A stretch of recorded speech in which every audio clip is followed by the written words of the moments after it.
You ready, Brandis? Good. So let's see, how do I share that? Oh, I can share it to. You're on. All right. Good evening, podcast world. Those out on Facebook Live. Welcome to another episode of Things My Mother Never Told Me. Say hey to you. Hey, how's everybody out there doing? Welcome, welcome, welcome. Yeah, we got a real special guest with you this evening. You're about to learn a little something today. Nancy Tenyer's going to read your bio, and then we're going to jump into this interview and let you tell your story. All right. We have Nancy Malone, hands of light in action. As a physical therapist, Nancy walked into a home of a patient just in time to see the second plane crash into the World Trade Center, and her life was changed.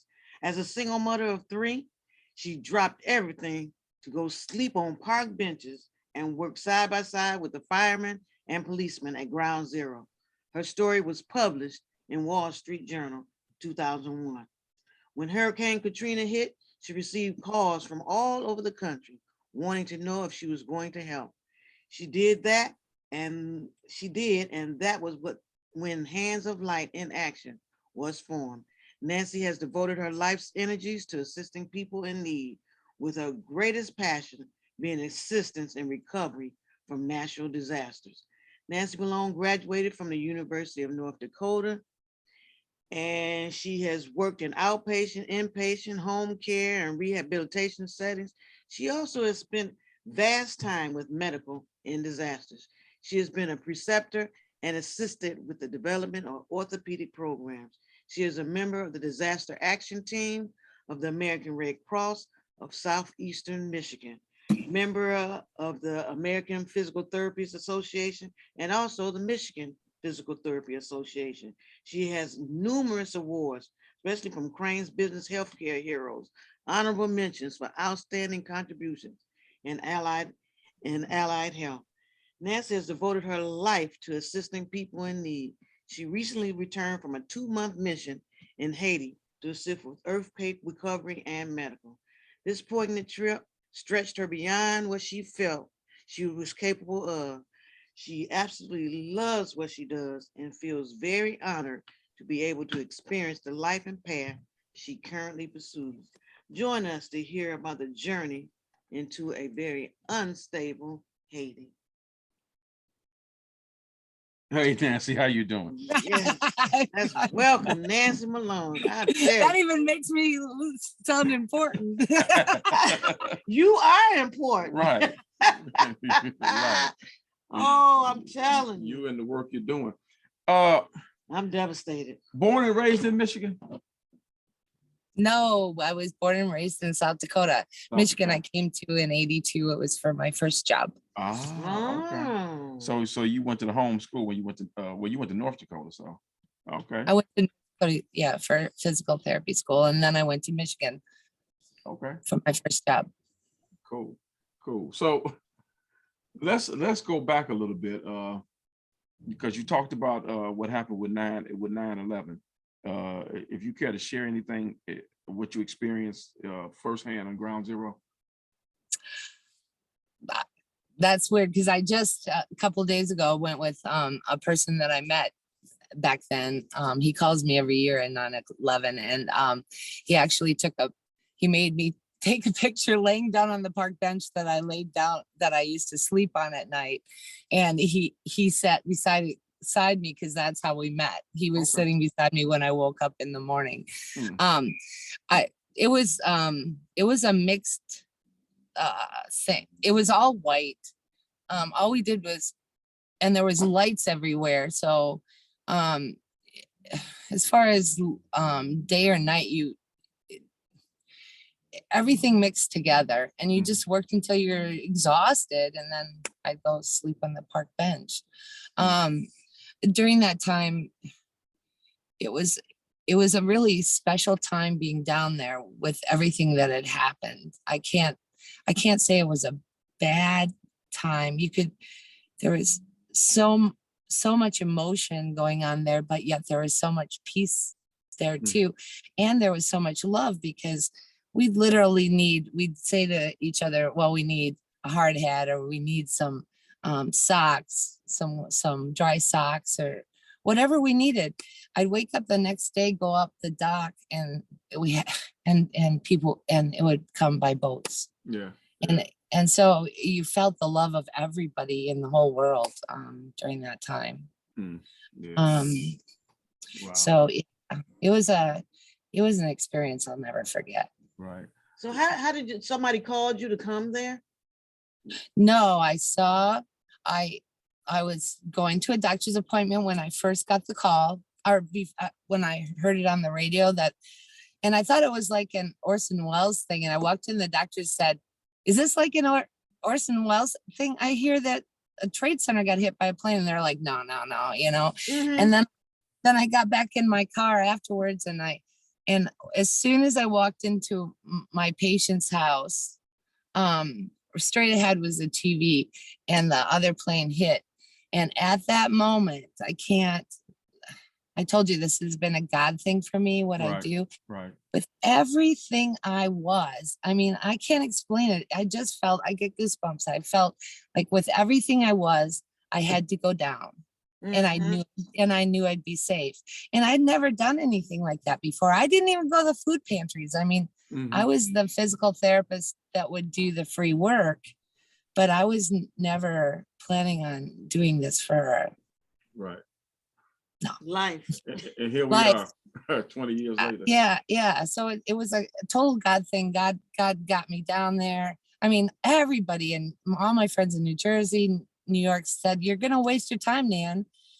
And I got in, and not a lot of, Right. not right. everybody got in. Mm. I got in. Wow. So I was meant to be there. Right. Exactly. So, and then because we're gonna do a little journey with your because look, I'm all out of Hurricane Katrina. How did that go? Oh, so I after 9/11, I had done my thing, I went back home, and I was written up in the Wall Street Journal. And when Katrina hit, there were strangers contacting me out of nowhere. And I decided one day about 8 o'clock in the morning, and by 12 o'clock I had $10,000. I had 8 people going that I didn't know Wow. down with me. Somebody from Selfridge Air Force Base called me and said, I hear that you're gathering money. I mean, this wasn't on the radio. This wasn't on the news. I don't Right. even know. But Right. and he said, so you need a lawyer. It's my friend from Michigan. You need a lawyer. And so she'll do it for free. And she's still my lawyer today, Wow. Lenore. And she was in Michigan, and we got it approved. Like, we filled out the paperwork, and I faxed it in. 6 days later, we got it faxed back, Wow. which that never happens to nonprofits. I hear where they have to do it a few times, Right. So every step of the way, like, I'd walk out the door and go, oh my gosh, if we're going to have a nonprofit, I need a website. Hello, this is Janny from New Jersey. You don't know me, but I'm a webmaster, and I want to do your page. And Wow. that literally was how it was. Yeah. And so how can I say no? Right. It's funny because we had a young lady who was a lawyer, and she was working at a firm, and just as you said, how every step of the way, every time you needed something, regardless, it was there. Somebody was called and free. Yeah. Yeah. Because I was a single parent with 3 kids. I wasn't going to spend a bunch of money to start a nonprofit that I never planned on doing. Right. Yeah. So Yeah. I skipped over some. So the Wall Street Journal, that was after 9/11, right? Yeah. And how did that How'd that happen? yeah, how did that happen? Well, the guy that I met 2 days ago that sat down on the park bench where I was sleeping, one day brought the Wall Street Journal reporter to my bench and said, this is Michigan. And so she goes up to the building that's your Wall Street Journal building, and every day. And so he said, well, I need to get to the top. So I said, no problem. And I walked him up to the top and we talked. And when we were there, we were at the top of the building. Do you know what he texted everybody and said, what do you want? Because there were purses, there was, I mean, everybody just left everything. Left their stuff, Right. yeah. Yeah, you know, coffees and their lattes, and you could tell everybody just left. Mhm. And he said, what do you guys want? And do you know the only thing that anybody wanted? Can you guess that? Pictures of their loved ones on their desk or something. Exactly. Yeah. How Because I would take my every picture. one of them, nobody asked for their purse, nobody asked for anything but their pictures. So we gathered their pictures and took them. Right. And I sent him on his way. But anyway, I didn't know he was gonna write, and then he did. And then as I was heading home, I get all these phone calls of, you're in the Wall Street Journal. And I'm like, what? So Nancy, what was your day like? When you get up in the morning and you go up to that building, you were just collecting people's belongings? Or? No, you do a lot of things. I'd go to the building to have to just watch, because it was like, you know, all the firefighters, it was like ants on a hill, ant hill. And I helped a lot with that, with the buckets. I was in the bucket lines during the day. Washing out people's eyes, because you gotta remember it's all white there, so it's all that that soot and ash. Yeah. We prepared meals. It was whatever needed. You just worked until you were tired, and then you fell asleep dead to the world, you know. And you slept on a park bench. I slept on a park bench, and it's so sweet because, okay, my first night there, I'm sleeping on the park bench. I'm freezing because I had work overhauls, but they were all wet from from doing the line and digging. And see, there was also fires going on, so they were constantly wetting it all, so it was wet, and you're trying to find people, you're trying to find whatever you can, and I'm laying there thinking, man, I wish I had a blanket, and I woke up, somebody had covered me up with a blanket. Wow. And then you had a genie in a lamp almost. And then when I walked up to the dock, it was like, oh gosh, I need dry socks, you know. And sure enough, that's what I said, you know, anything that you wanted. And so they're like, what do you want? Nikes, Adidas? What kind of socks do you want? You should have asked to reverse this, that 911. Anyway. We were so distraught. Yeah, you know. So when you first went there, because I know we skip it back, when you first went there, who did you go to? When I first went there? Well, yeah, we first went to New York. Who did you go to? Oh, well, okay. So when I first went to New York, I thought I was an idiot. And so because why am I going to New York and I have no contacts, right? Right. So I drove across the bridge. There was no toll. Nobody was driving. I went to Times Square and parked, and nobody was parked there. And I walked down to the tape, and that was ridiculous because there's cops everywhere and there's tape. And I turned around and thought, I am such an idiot. You know, I just drove down all this way. And these two cops, they said, hey, what are you doing? And I said, well, I came from Michigan and I was going to help. And they go, well, go to the Javits Center.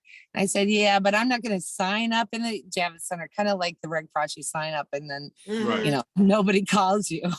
And so, and they kept saying, go to the Javits Center, I'm telling you, go to the Javits Center. So I went to the Javits Center and I parked in front of a bus. I wrote a thing about, please don't tow my van because I'm trying to help out at 9/11, put it on my van. And I got out and I started talking to the people. I never made it inside the Javits Center. I've never seen the inside of the Javits Oh, wow. because the people by the bus, they were docs and nurses waiting to go down. Okay. And a couple of them from, where was it? New Hampshire or something. They said, hey, you're with us. Michigan, you're with us. I got this name of Michigan because I drove all the way by myself from To Michigan. help, yeah. Right. Yeah. Mm. And so I went down with them and we went to the, across the street to the school. They had it's all set up for anybody that was coming out alive, but so they told us all to get back on the bus and go home. And I said, well, I told my docs, I'm not going home. You know, I have my kids had packed my gear. I was going to stay there. And so they stayed away from me. And I walk up to the line and these two cops go, what are you doing? And I just showed them my Henry Ford badge, which is nothing. And I said, I'm here to help. And they looked at each other and they let me in. And so I said, well, those docs are with me. Come on, guys. And they got in. Wow. But they took pictures and left. And I stayed and yeah. Wow. But so I really feel like I was meant to be there. You know, you Well, were? yeah. You were. I was meant to be there. Yeah. Like you But said, they that's took kind of- pictures and left. Yeah. That's kind of how our disasters go too. It's like, you know, everything, if I just It's so overwhelming. breathe and go along with it, everything happens the way that it turns out the way it's supposed to. Right, So. right. Yeah, because it's just like the Javits Center. He didn't tell you to go in there. He just told you to go down there. Yeah. So okay. So because we want to get to Haiti, let's go to so you did Katrina, and how long did you stay down there with Katrina? We were there on and off for 2 years. We did medical and gutting and kind of the same stuff we still do now. Yeah. My mom went with us at that time. And okay. Because when you went to Katrina, wasn't that when we did the drive at church? I hadn't met you guys yet. Okay. Katrina. I didn't meet you guys until like, how long ago was that flood that you guys had? I met you guys like a year or two before that. Okay. Oh, okay. Because you guys had gathered all the 2,500 pairs of shoes and 4,000 t-shirts. Right. Yeah, well, that's how I met you guys. Right. Well, that was for your organization, though, right? Yeah. Right. Yeah. Okay. Yeah, that's what I thought. Right. So Andrea Lee had told Pastor, and then they surprised me one night by tagging me on Facebook. I had no clue you guys are gathering all that stuff. So I had to get to know you guys. That's right. Then I never left. Would you say the rest is history on that tip as well? Oh my goodness, right. man. So you're just doing something. Right. So 2 years with Katrina, with the people in Katrina. So let's fast forward. Project. Yes, project. Let's fast forward because I don't know how much time we got left. I don't know when we started. Let's fast forward. Okay. So we're not even 30 minutes in. Let's fast forward to this last mission trip that you took to Haiti. Yes. Tell us about that. I was contacted by one of my Haitian youth volunteers that I had all along in 2010 on. I took Haitian youth volunteers, and now they're grown men. And he said, hey, Nan, you know, there's the bakeries down here are all damaged. And that's one of the cheapest ways for people to eat, because it's like 10 cents a piece of bread. Okay. And so if you can't afford anything else, at least you can afford a piece of bread.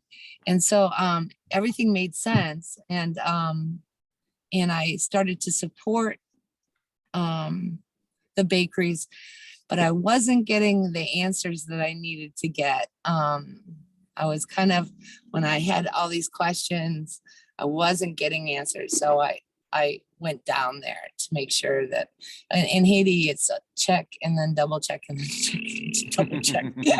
I mean, every step of the way has to have check and balance there to make sure that it really, everything is happening the way that you discussed it. So anyway, I went down there. That's why I went down there. And when I went down there, it's not a good time for anybody to go down. And I really didn't know whether I'd come back. But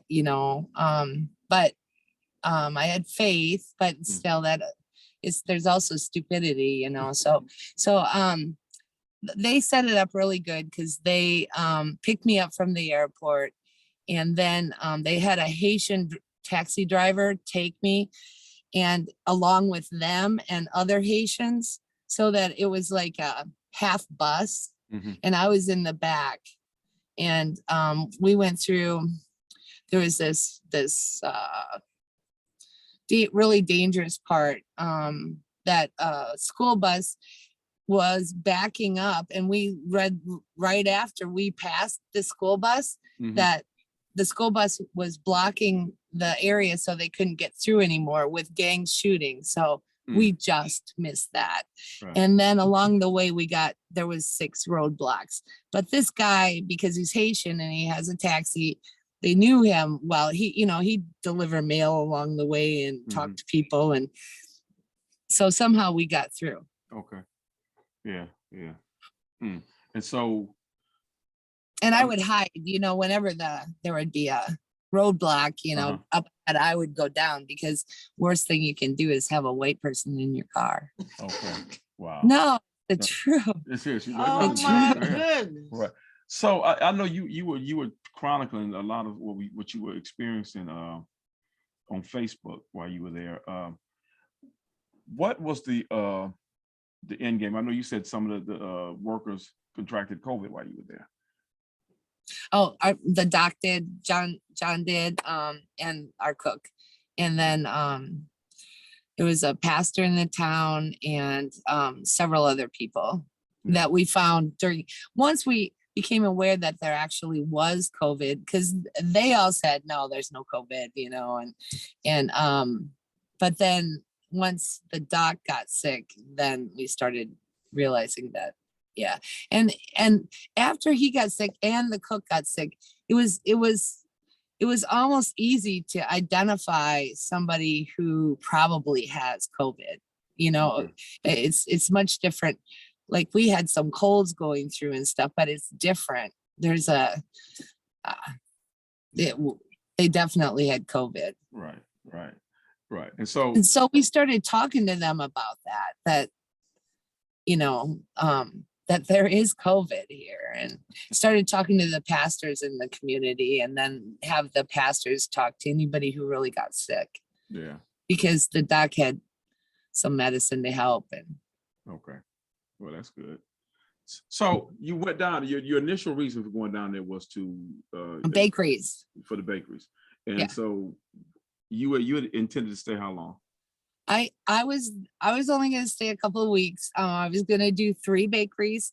And we did do those. But then Dr. John, he kept asking me to come down, and he's kind of a legend in the disaster community. So he's 82 years old, and from Mississippi. I hope I got that right, Dr. John.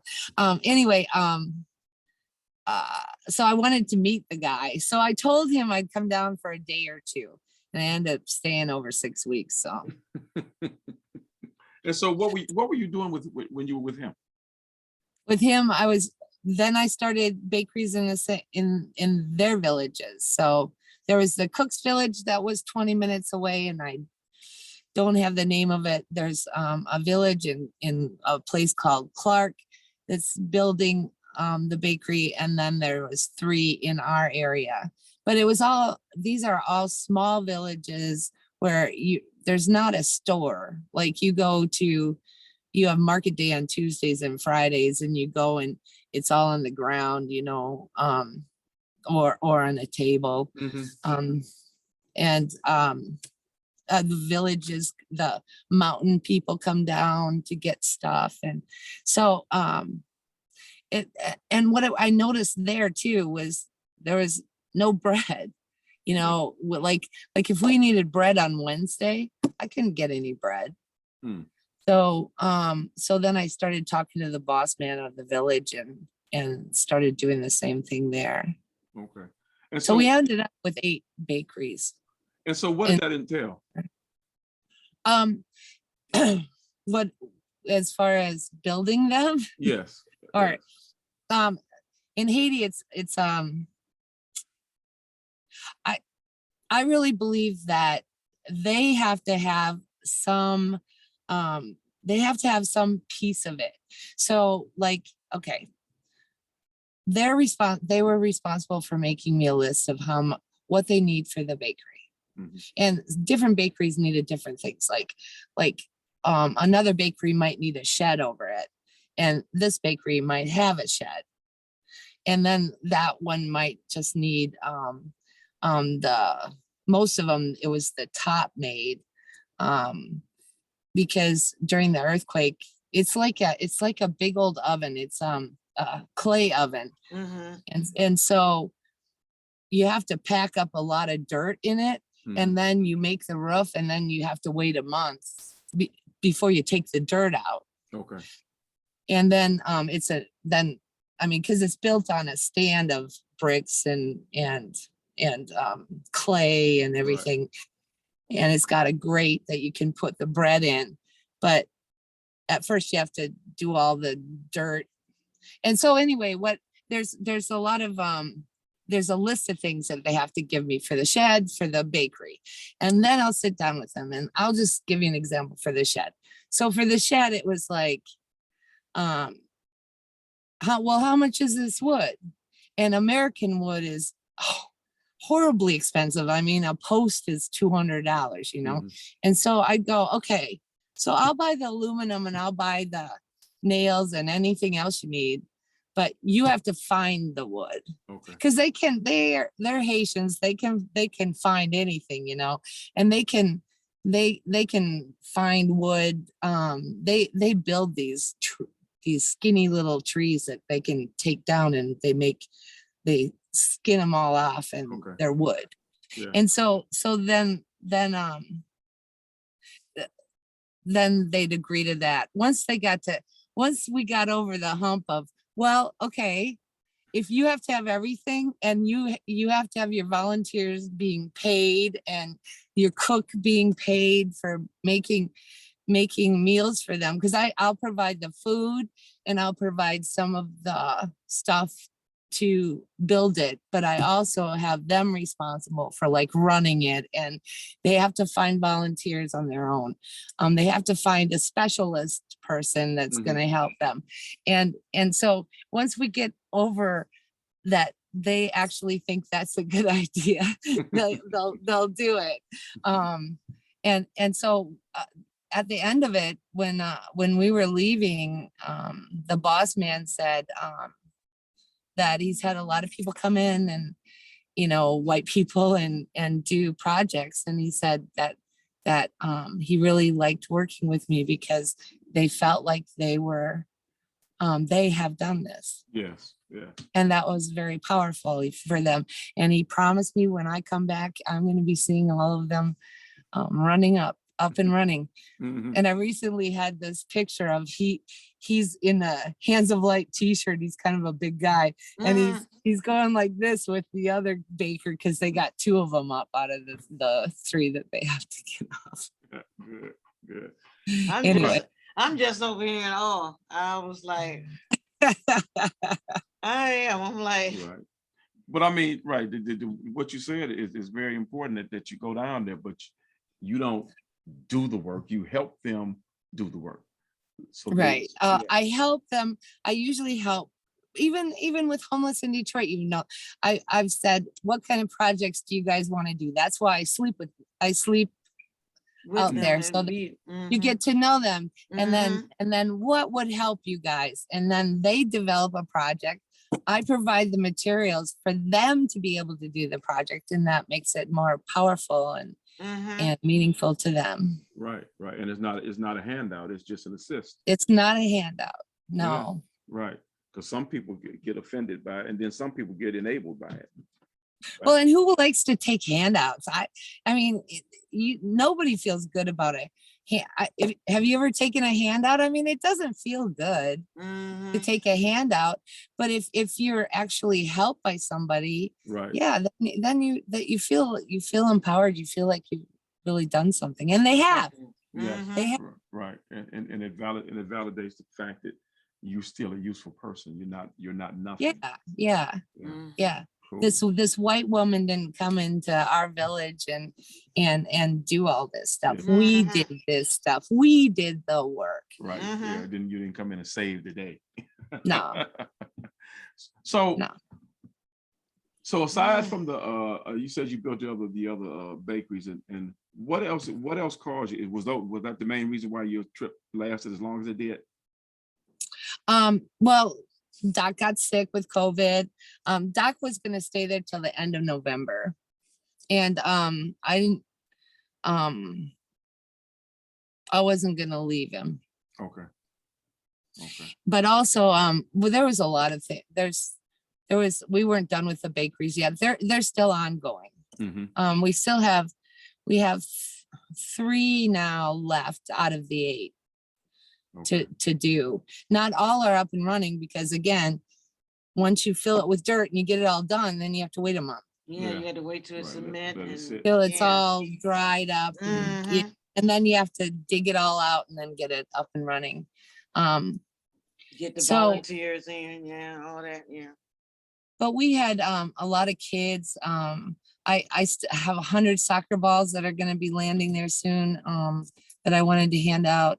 I had bought a stove and we were going to make a bunch of cookies for them. And we ended up making cookies. It was weird because as we were leaving, we went to Lakai to take a plane out. And I met this pastor and his wife, and his pastor wife makes cakes. So I gave her the oven and I made the cookies and then gave them out at their church service to their kids. So even though the plan didn't happen how it's supposed to, it Mhm. happened, it still happened. We helped like probably 95 kids with their school books in our village and surrounding. Mm-hmm. Some of the kids, they'd come without shoes. And so I'd have the translator in Mono, he would take them and get them shoes when it's market day on the sly. If I went, then everybody would come and not have shoes. Do you know what I mean? Right. Yeah, no shoes, Nancy, no shoes. Yeah. Right. You gotta be smart. You gotta. Oh, and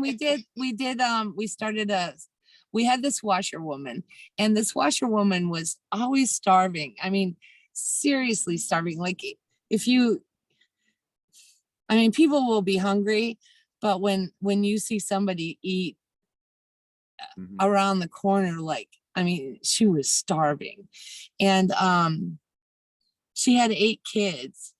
And I noticed that she'd always take a little bit home, and that was to feed her. She has some babies there, and she would feed her babies. But her husband and her used to have a store and a house, and Hurricane Matthew took it out. And they've never been able to get back to where they were. And he's a farmer, but they only have a pig now and 8 kids. And so what we did was I had her make a list for a shop because she used to have a shop. Like she'd sell tomato paste and onions and all that stuff. So she made me a list, and thanks to donors, they took that right up, and so we gave her the money to buy all that stuff, and she came back and showed us all the stuff she had bought. And Doc bought her a goat that was pregnant for her husband. And we made sure that the kids all had books. And and we're going to keep in touch with her and kind of help restock at first so we can get her going. Okay. Yeah. That's got to be devastating. Awesome. Wonderful. It's- Wonderful. So there was a lot of stuff we got done. Right. Sounds like. But at the end, the last week, the kids stopped showing up. I mean, it was like the Pied Piper. I don't know what. I asked Doc what's that about, because the kids were just always following me everywhere, and always in our yard, and every morning, like if I was on the roof trying to get the internet or something, they would be coming, and they're dressed for school and saying hi Nancy, and when they came back from school, hi Nancy. We'd have popcorn Sundays.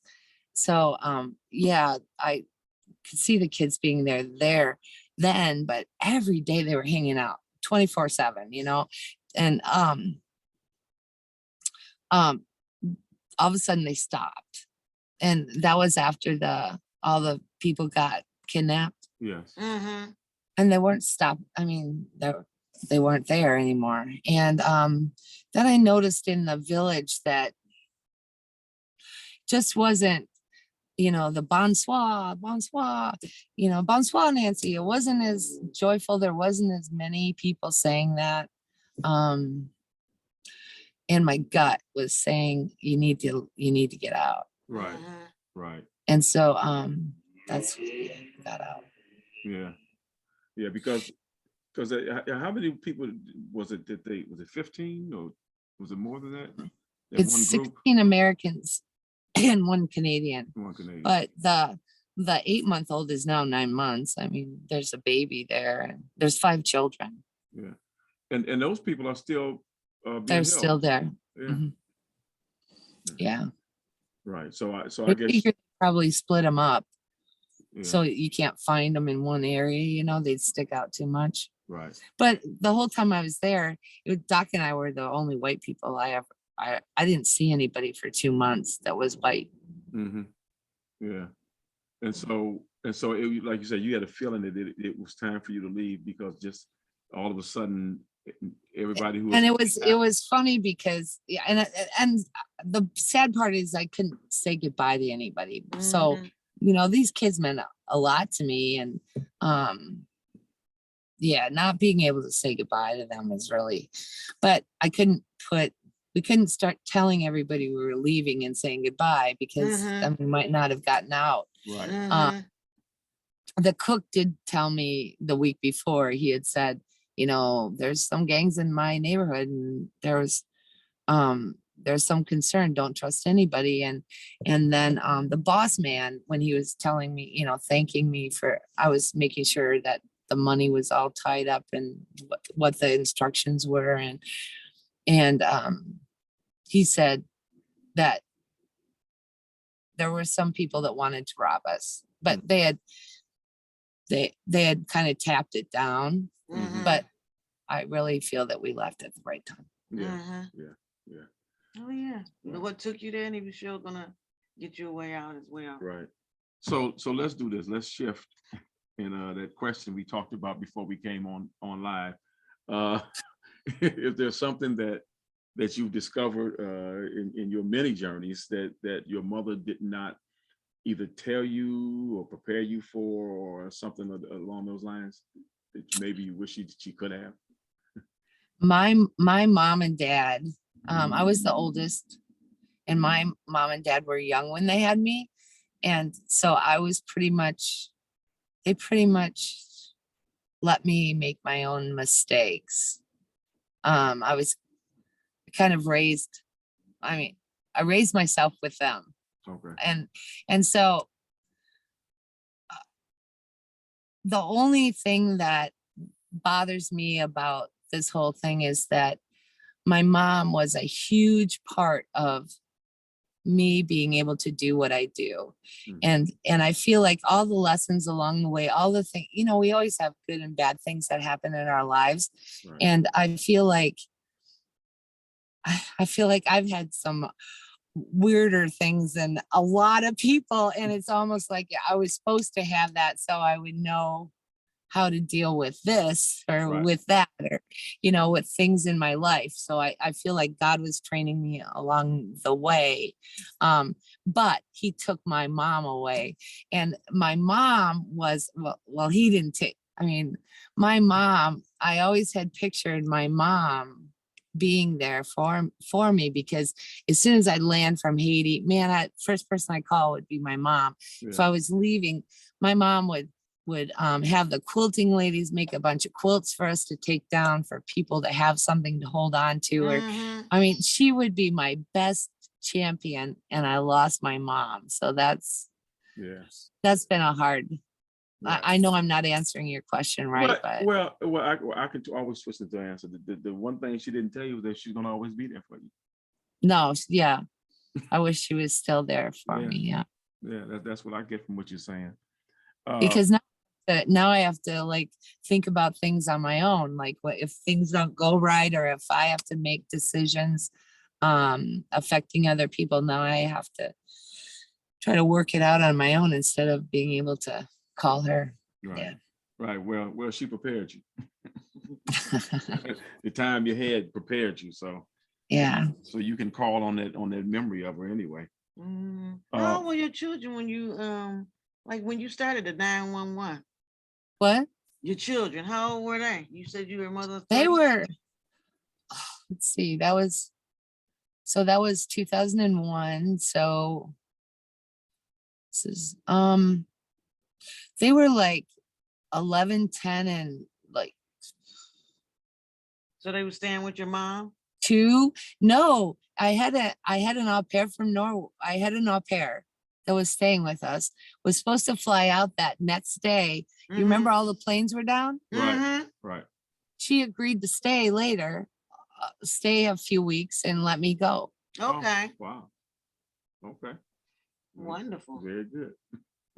Wonderful. Yeah. And So she and the kids shopped for me while I shopped for my bag, my Mhm. construction bag for, so that all I had to do is finish my day at home care with home care, come home and, grab my bag and say goodbye and leave.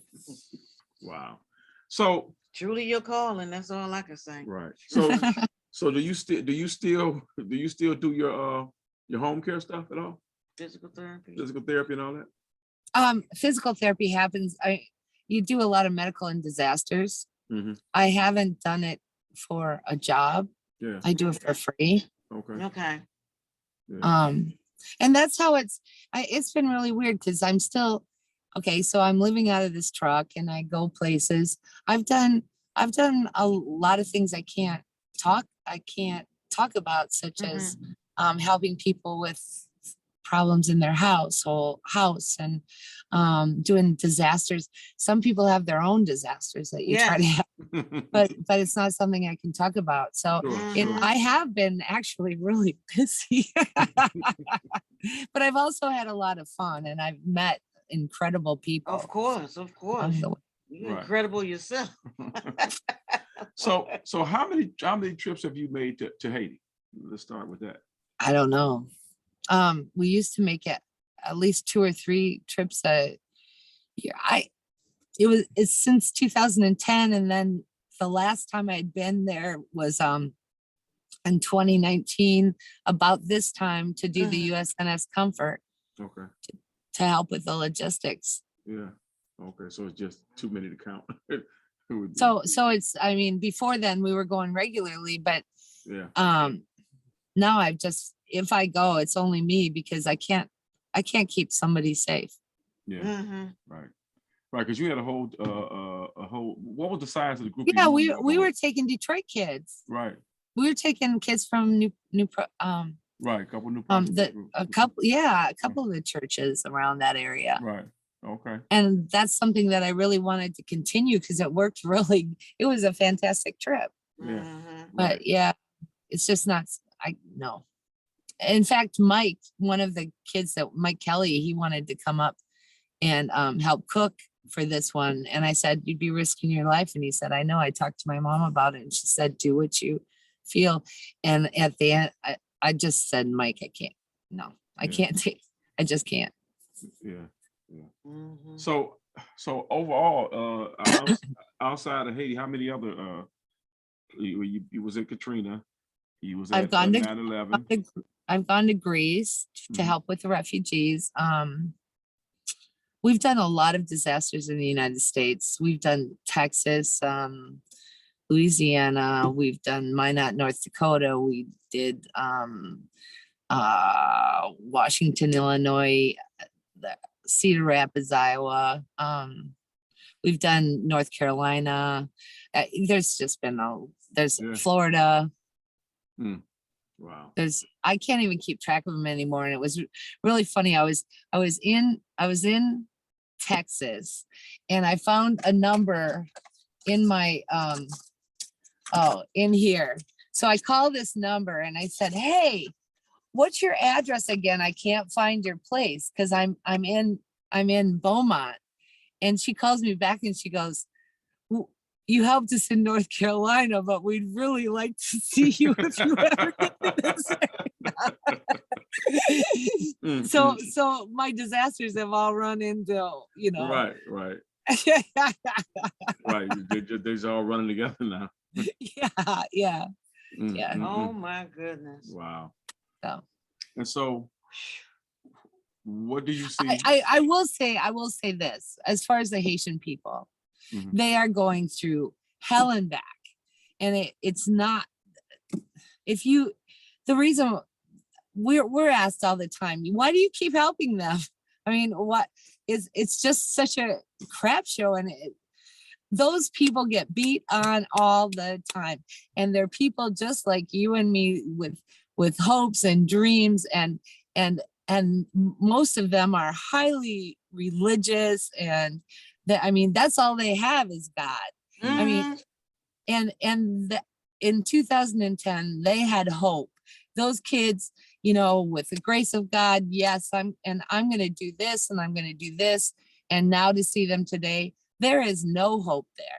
There's 3 gangs controlling just the Port-au-Prince, shutting it all down. If you can't get gas anywhere in Haiti, it's run on gas. You can't have hospitals. You can't get around. You can't have the internet. The internet goes down because they're run on generators. Yeah. I mean, it's just, and the corruption and the politics, and it just doesn't end for these people. Yeah. When we went down there, and for those who listen, we didn't go on a mission. We went on vacation, and we were in on a cruise line island. But we spoke with a gentleman from Haiti, and he was telling us about how a lot of what we hear outside of there is not what's going on, as far as how the people get treated is much different than what people really believe, and so it's a rough life without a doubt. He was letting us tore me apart. It's gotten so much the last 4 years or so. It's just been Haiti's always been hard, but you had hope. And like after the earthquake, after 2010, when I went back, like in 2014 and 15, you felt like, yes, we're getting somewhere. And then these last 3 or 4 years, it's gone down. Right. Wasn't that Haiti's president? Wasn't that Haiti's president just got assassinated? Yeah. In his home. Yeah. Where his security guards around. Yeah. Real quick, Nancy, we got a couple people that Suki Tink. Oh, I know her. Yeah, says yes, you have met incredible people. We love Nancy. Charlotte Schiller Tagman says, thank you for doing this. I will never tire of listening to Nancy's stories and how God is with her every step of the way. All those people, they've helped me that, I can't do this by myself. And you guys and New Prospect and all Shars helped me in Dexter Tornado we did. And we did New Prospect. Right. Yeah. So, yeah, you put us to work. Yeah. And Suki's been a godsend to me and her family. So there's been a lot. It takes, I might be the one talking, but there's a lot of people on the backside that allows me to do what I'm doing. Right. And I'll say this too, even with the work that we did at New Prospect, repairing the damage from when the area flooded, the relationships that were forged doing that work, because I know, I love you guys.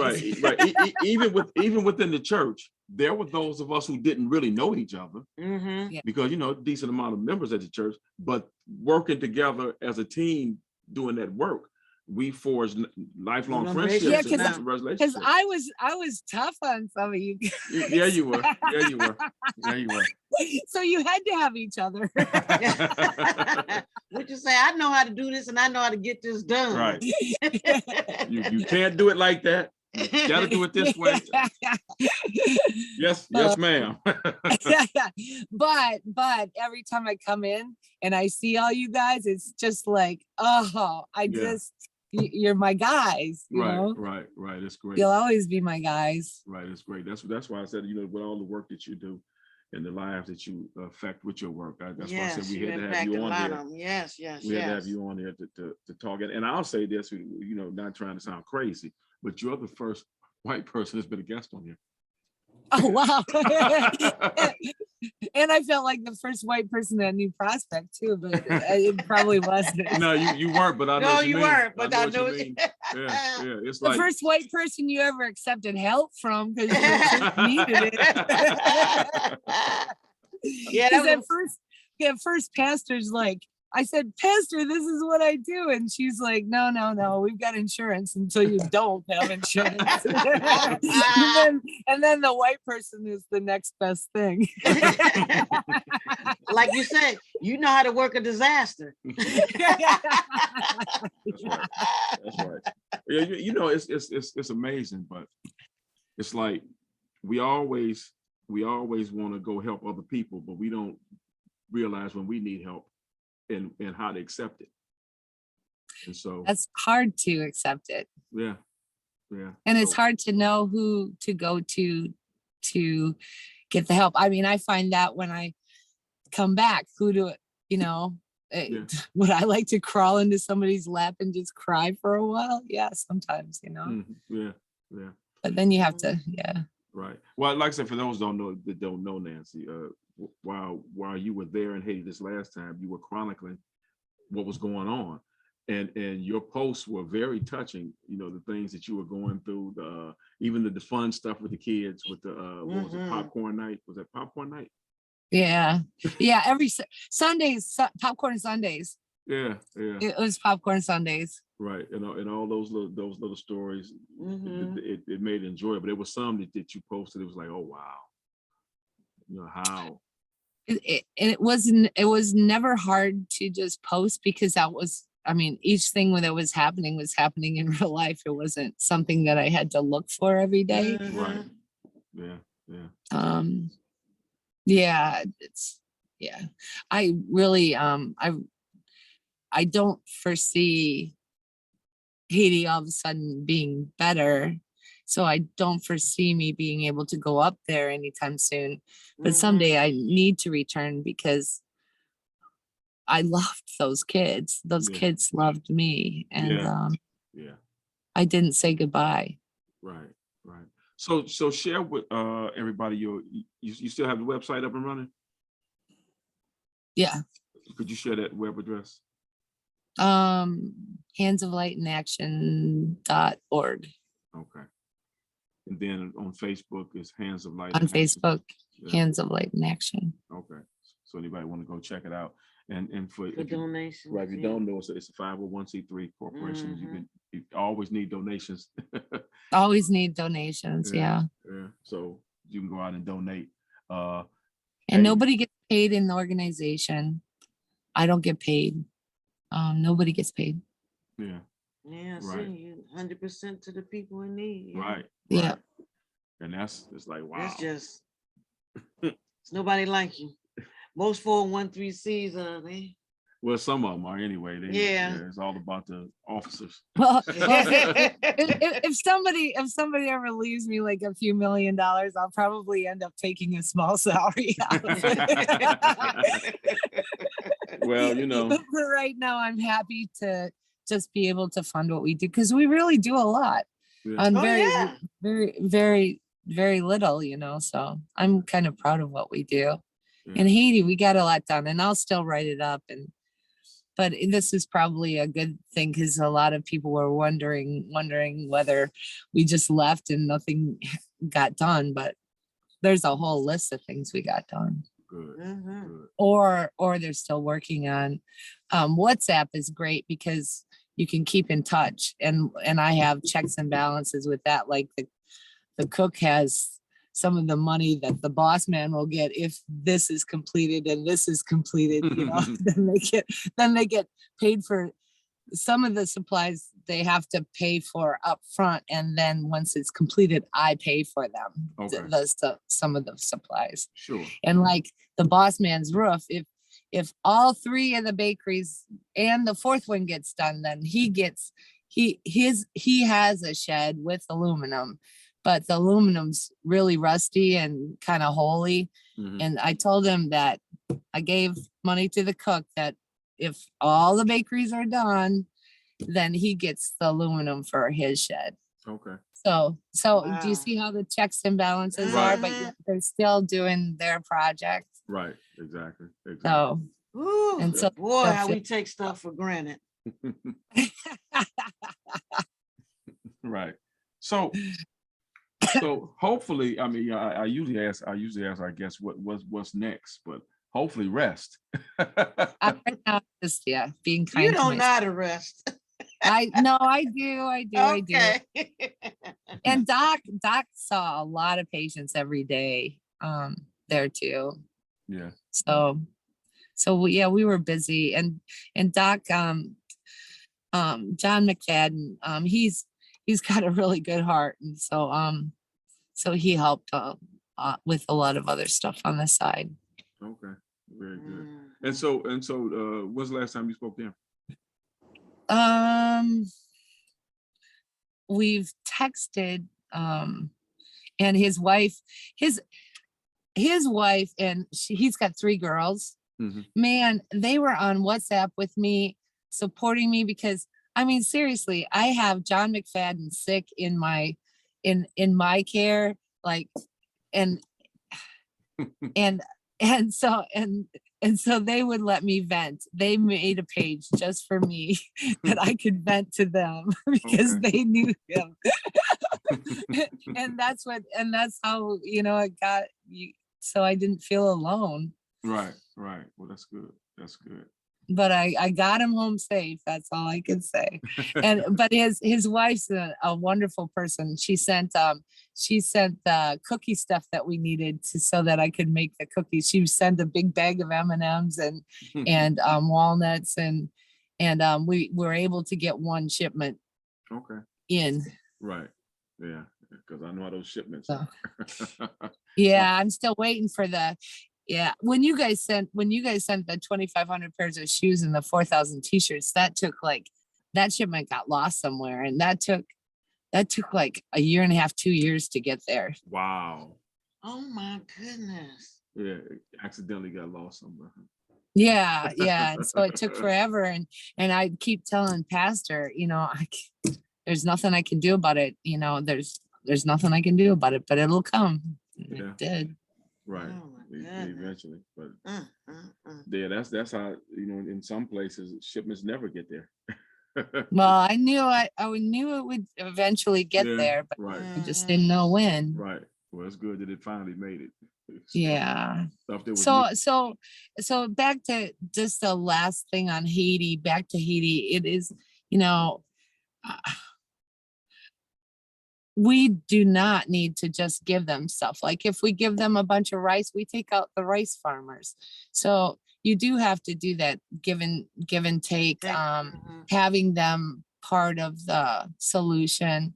They need to be a big part, but they still need our assistance as far as giving them the tools that they need to be able to do the things they need to do. Yeah. Whether it's politically, whether it's to clean up the corruption, or whatever it is, we do need to. I mean, they can't do it alone. Right. But they need, they need to be right. They they need to be Inclusive. part of the solution, but we can't just throw money there. It doesn't do Mhm. anything. Right. Only thing money does is make the corrupt people. Corruption worse. Yeah. Yeah, because they're the ones Yeah. that intercepting all that stuff. So But that's the easy part. Oh, we helped Haiti. We gave them $10 million, you know, yeah, but that doesn't help Haiti. right, without a doubt. And that's what that guy was telling us. He said that money there's money in Haiti. There's a lot of stuff in Haiti. The people don't see it. Right. Yeah. I mean, there's no sewage system. There's no, there's no solid electricity. There's, yeah. there's so much that you don't have. And yeah.